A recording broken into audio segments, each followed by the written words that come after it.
경제 속 시간입니다. 오늘은 이준희, 송정원 기자와 함께하겠습니다. 어서 오세요. 네, 안녕하세요. 안녕하세요. 먼저 이준희 기자하고 얘기를 좀 해보겠습니다. 증시 얘기인데 어제는 뭐 검은 수요일이다 이렇게 얘기할 정도로 코스피가 무섭게 떨어졌어요. 오늘은 어떻습니까? 네, 어제 AI 거품 논란에 코스피가 한때 6% 넘게 빠지면서 많이들 놀라셨을 텐데요. 프로그램 매도 호가 효력을 일시 정지하는 매도 사이드카가 7개월 만에 발동되기도 했었죠. 그러다 개인의 폭풍 매수세에 힘입어 낙폭을 2.9%로 겨우 줄였었는데요. 간밤에 미국 뉴욕 증시가 반등으로 마감하면서 코스피도 기대감이 좀 있었는데 2% 넘게 상승 출발했고요.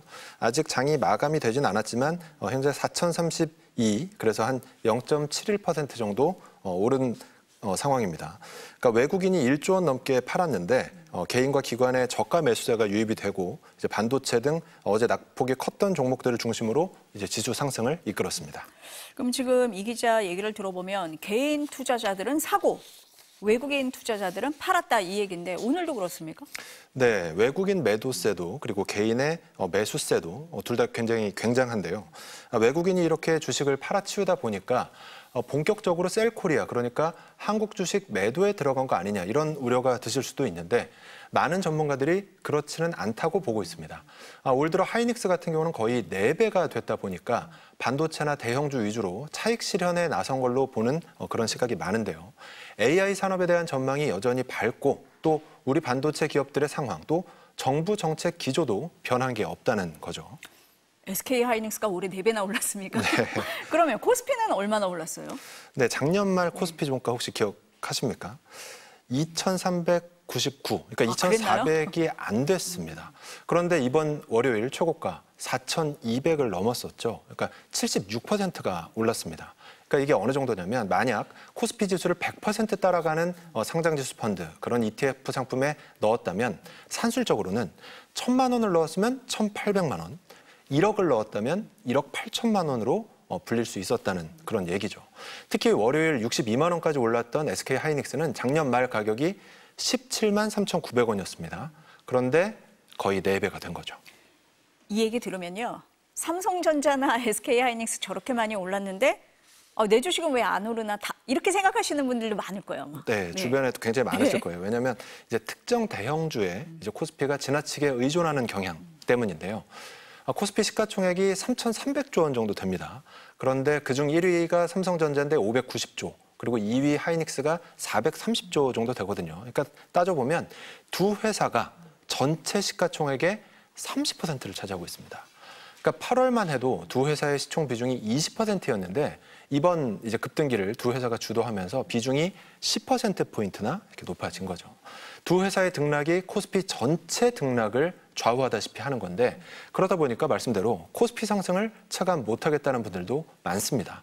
그러니까 실제로 코스피가 114포인트 뛰었던 월요일에 보면요. 상승 종목은 288개였는데요. 하락한 종목은 그 2배가 넘는 615개였습니다. 그래서 못 느끼는 거였군요. 그럼 그 다음 궁금증은 이거예요. 지금이라도 들어가야 되나? 네. 어떻습니까?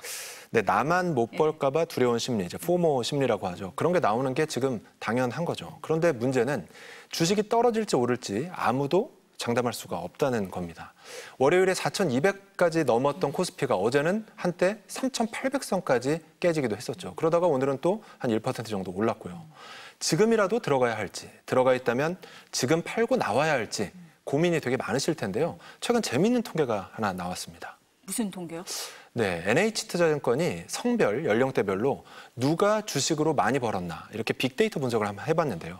올 1월부터 10월까지 전 연령대 통틀어서 수익률이 가장 높았던 나이대 몇 살일까요?